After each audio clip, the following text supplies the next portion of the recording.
Hello everyone, welcome to your own channel. स्वागत है आपका। आज हम बात करने वाले हैं रूट ऑफ ड्रग एडमिनिस्ट्रेशन की।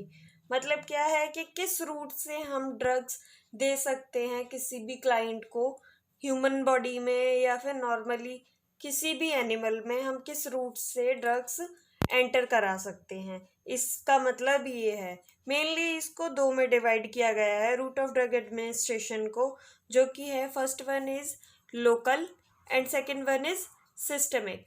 फर्स्ट जो है लोकल, लोकल का मीन्स है जहाँ पर हमें ज़रूरत है वहीं पर ड्रग्स हम दे रहे हैं। मीन्स क्या है, if I am having injury in this area तो हम ड्रग्स जो है इसी एरिया में अप्लाई कर रहे हैं, कि हम माउथ से नहीं दे रहे हैं ड्रग, हम इसी एरिया में अप्लाई कर रहे हैं। इसको हम कहते हैं local administration. Second one is systemic administration. Systemic administration का मतलब क्या है कि जो ड्रग है वो हमारे ब्लड सर्कुलेशन में जा रही है, किसी भी तरीके से जा सकती है वो। दो तरीके हैं उसके भी। दो क्या तरीके हैं, first one is enteral and second one is parenteral. Enteral का मीन्स है कि वो रूट जो इंक्लूड करेगा इंटेस्टाइन को। एंटेरल का मीन्स होता है इंटेस्टाइन। ऐसा रूट जो इंटेस्टाइन को इंक्लूड करेगा उस रूट को हम क्या कह रहे हैं, हम उस रूट को कह रहे हैं एंटेरल रूट। ठीक है, उस रूट में कितनी चीज़ें आती हैं, उस रूट में 3 चीज़ें आती हैं। First one is oral, second one is sublingual and third one is rectal. 3 route हैं। ठीक है, या तो हम माउथ से भी दे सकते हैं, सबलिंगुअल का मतलब है हम टंग के नीचे प्लेस करेंगे मेडिसिन को, and third one is rectum से भी हम दे सकते हैं। नेक्स्ट है हमारा पेरेंटरल, जो इंक्लूड नहीं करेगा इंटेस्टाइन को। इंटेस्टाइन को इंक्लूड नहीं करेगा तो हम किस क्या क्या रूट आ सकते हैं इसमें। फर्स्ट वन इसमें आएगा इनहेलेशन, नेक्स्ट वन है हमारा इंजेक्शन,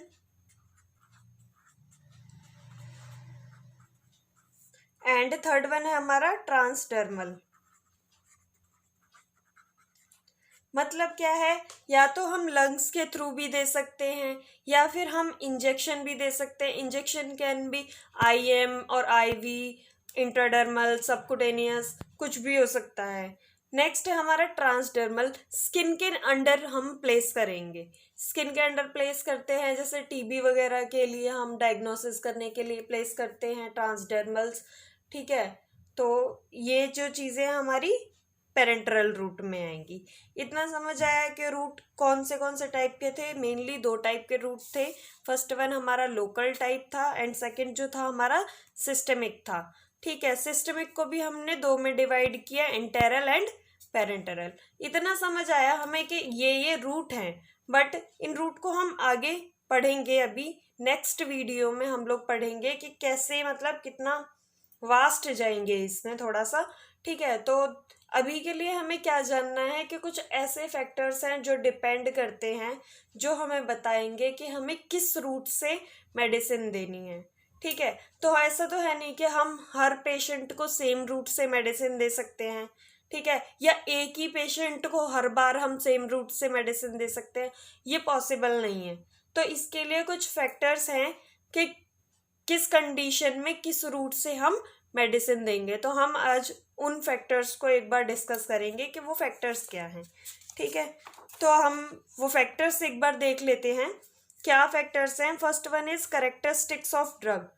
कैरेक्टरिस्टिक्स ऑफ ड्रग का मतलब है कि ड्रग या तो स्टिमुलेंट हो सकती है, डिप्रेसेंट हो सकती है, इरिटेंट हो सकती है। If the drug is irritant और not suitable for oral use, मतलब जो है उस वो ड्रग जो है जल्दी से एब्जॉर्ब नहीं होगी। एब्जॉर्ब नहीं होगी तो हम क्यों दे रहे हैं उसे, ओरल रूट से हम नहीं दे सकते। ऑब्वियस सी बात है, अगर वो ड्रग जल्दी से नहीं होगी एब्जॉर्ब तो ओरल रूट से देने का कोई मतलब नहीं है उसे। नेक्स्ट वन, अगर वो इरिटेंट है तो म्यूकस मेम्ब्रेन को इरिटेट कर देगी, हमें इन्फेक्शन हो सकता है या डिजीज कुछ भी हो सकती है।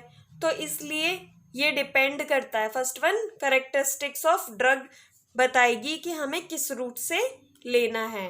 नेक्स्ट हमारा जो है इमरजेंसी है या रूटीन है। अब दोनों कंडीशन क्या हो सकती हैं, देखो रूटीन यूज़ में हमें इतना ज़्यादा कोई जल्दी नहीं है कि हमें देना ही अभी अभी अभी तुरंत हमें इफ़ेक्ट चाहिए, है ना।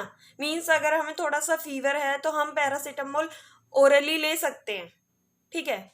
If we are having the emergency, हमें बहुत तेज पेन है, बहुत ज़्यादा तेज पेन है, तो डाइक्लोफेनिक हमें IM या IV ही देना पड़ेगा। क्या समझ में आ रहा है कि अगर रूटीन चेकअप है या रूटीन डायग्नोसिस है, रूटीन केयर है, तो रूटीन केयर में हम ओरली दे सकते हैं, या फिर कोई भी ऐसा रूट हम दे सकते हैं जो स्लो हो। But if there is an emergency then we should have to give medicine by a rapid route. इतना समझ आया। नेक्स्ट वन है condition of the patient. Condition of the patient क्या हो सकता है, if the patient is unconscious, if he is having vomiting और diarrhoea. In case of unconscious patient, you can't give medicine with oral route. Why?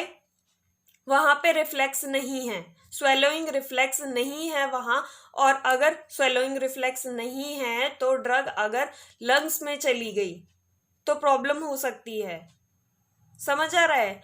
तो हम unconscious patient को oral नहीं दे सकते।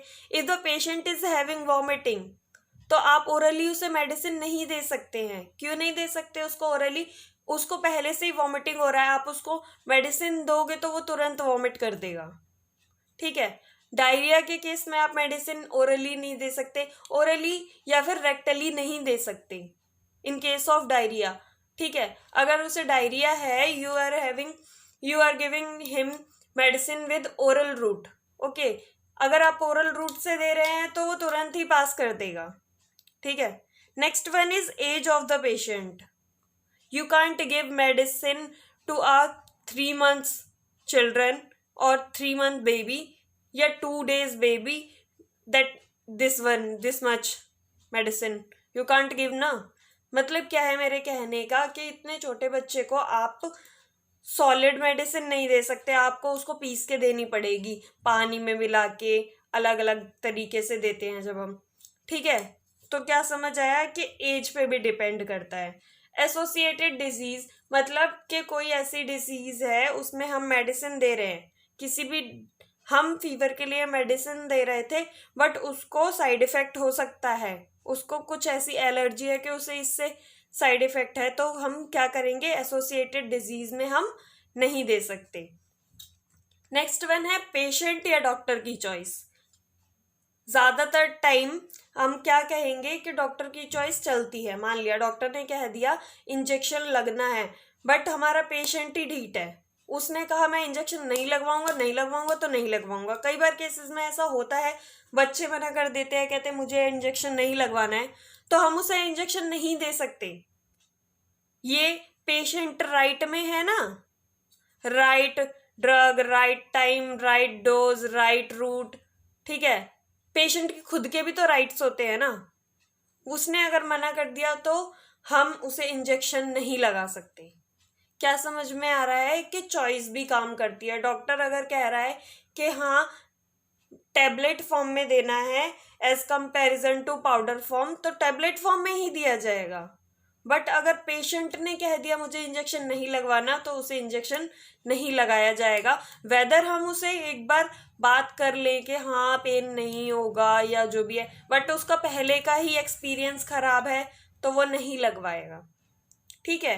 क्या फैक्टर्स हमने देखे कि characteristics of the drug, emergency है या रूटीन यूज है, condition of the patient, weather he is unconscious, he is having vomiting or diarrhea, age of the patient, associated disease, patients या डॉक्टर्स की चॉइस।